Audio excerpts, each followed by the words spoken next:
सभी मित्रों और बीएड प्रशिक्षणार्थियों का मेरे YouTube चैनल पर स्वागत है। यदि आपने अभी तक मेरे चैनल को सब्सक्राइब नहीं किया है तो जल्दी से सब्सक्राइब कर लें, जिससे आपको नए नए वीडियो के नोटिफिकेशन मिलते रहें।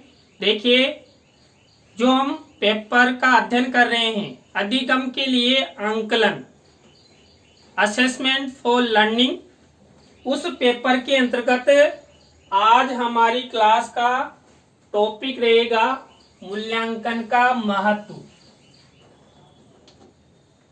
देखिए, मूल्यांकन का महत्व, हमारे जीवन में मूल्यांकन का महत्व बहुत आवश्यक है और मूल्यांकन का महत्व जीवन जीने के प्रत्येक स्थान और क्षण में बहुत मायने रखता है।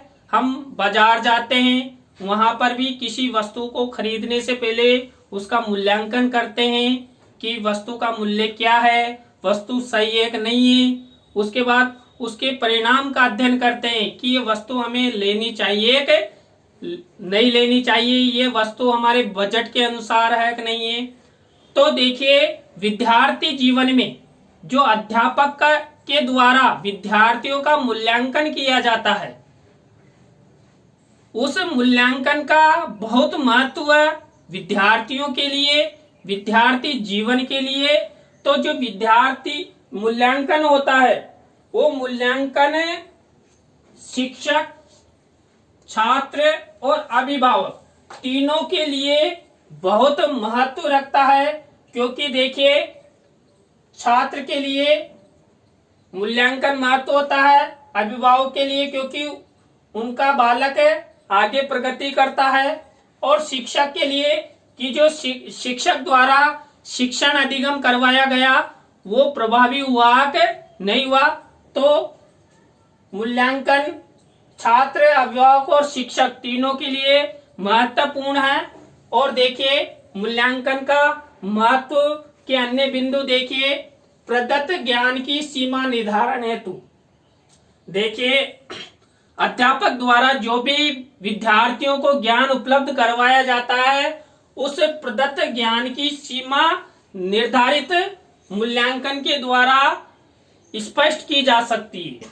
इसके बाद पाठ्यक्रम में संशोधन। मान लीजिए, मूल्यांकन जब हम विद्यार्थियों का लेते हैं और पाठ्यक्रम के कुछ विषय विद्यार्थियों के लिए कठिन होते हैं, अरुचिकर होते हैं, तो पाठ्यक्रम में हम संशोधन कर सकते हैं, सुधार कर सकते हैं।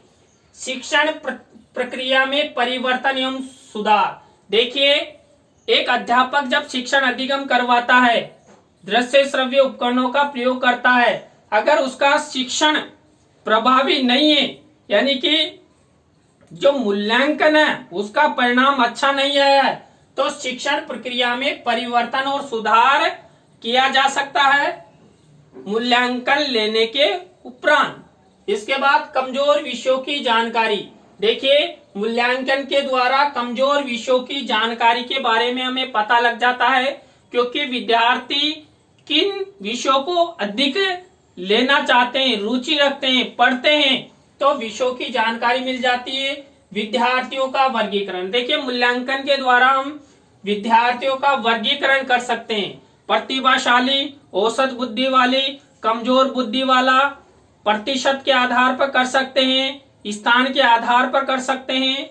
इसके बाद वांछित शैक्षिक उद्देश्यों की जानकारी। देखिए, मूल्यांकन के द्वारा जो इच्छित उद्देश्य होते हैं उनकी जानकारी हमें मिल जाती है। मूल्यांकन के द्वारा विद्यार्थियों की उपलब्धियों की जानकारी एक अध्यापक को भी प्राप्त होती है और उनके अभिभावक को भी। देखिए, विद्यार्थी जितनी उपलब्धि ग्रहण करेंगे उतनी वो अपने जीवन में आगे बढ़ेंगे, और अभिभावकों को भी खुशी होगी कि मेरा बेटा मेरिट आया है या 70% से अच्छे अंक प्राप्त किए हैं।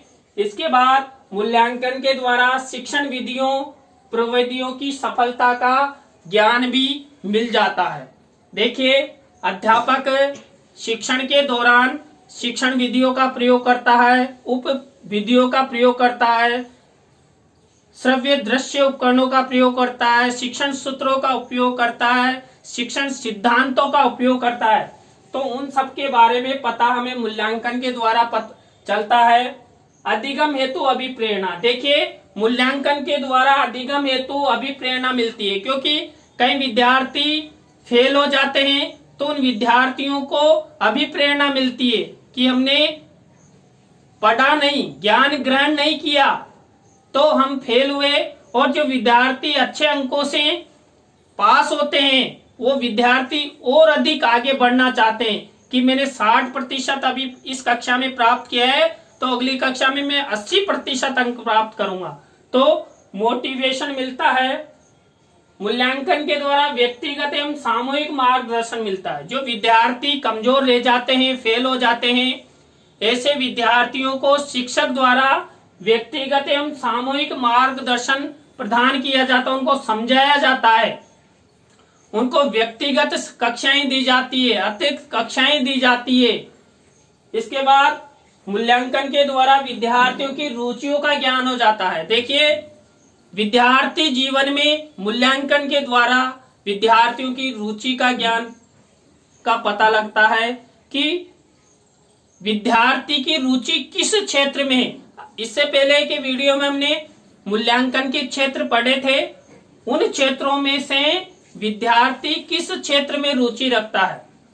देखिए रुचि के अनुसार मान लीजिए कोई विद्यार्थी है जो डॉक्टर बनने का में रुचि रखता है, यानी साइंस पढ़ने में रुचि रखता है, तो उसको उसके मूल्यांकन के उपरांत साइंस विषय, या कई विद्यार्थी ऐसे होते हैं जो इंग्लिश अच्छा पढ़ते हैं तो उनको इंग्लिश दी जाती है। कई विद्यार्थी ऐसे होते हैं जो संस्कृत पढ़ना चाहते हैं, संस्कृत में रुचि होती है तो संस्कृत दी जाती है। कई विद्यार्थी ऐसे होते हैं हिंदी पढ़ना चाहते हैं, हिंदी में रुचि है तो उनको हिंदी प्रदान की जाती है।